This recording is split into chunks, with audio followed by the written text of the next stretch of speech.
The right-handed coordinate system is the system that we'll be using in this class. If we do the traditional X, Y, and Z, Z's coming out of the page. First off, trying to draw 3 dimensions when you have a 2-dimensional surface has some issues. And so this is one of the ways that it's represented. And the other way is X, Y, and then Z. And the dot indicates that it's coming out of the page. If it's going into the page, that would be a cross, and I would circle it. So think of it as an arrow.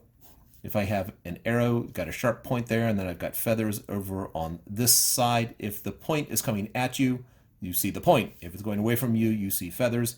And again, this is just a memory trick. I know arrow feathers aren't looking like that, but a dot out of the page, X into the page.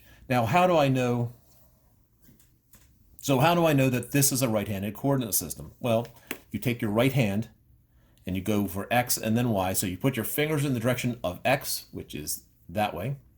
And you want your fingers so that when they bend towards the other one. They bend the quickest way to the other one. I'm not bending all the way around like that. So I have X going this way, Y is like that, and I bend towards that, and my thumb points in the direction of the Z. So if I go from X to Y, I plug into Z, that's positive X to positive Y. It puts me to positive Z. So X, Y, Z.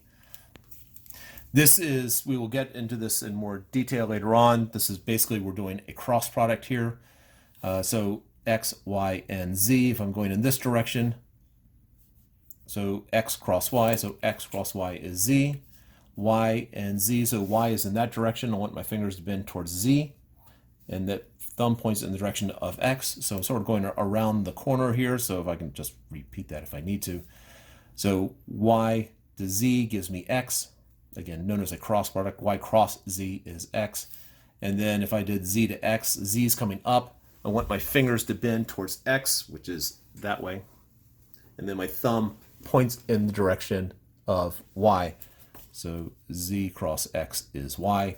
That is a right-handed coordinate system. If X cross Y gave you negative Z, that would be a left-handed coordinate system. So if I did it slightly differently, so I had Y and Z, which way is X? Well, I know that Y cross Z is X, so Y, Z, and then X is coming out at us, X. If I had X, Z, which way would Y be? Well, X cross Z, I'm going in that direction, that would produce negative Y, or I could do Z cross X to get positive Y, Z, X to get positive Y, so Z, X, positive Y would be down into the page.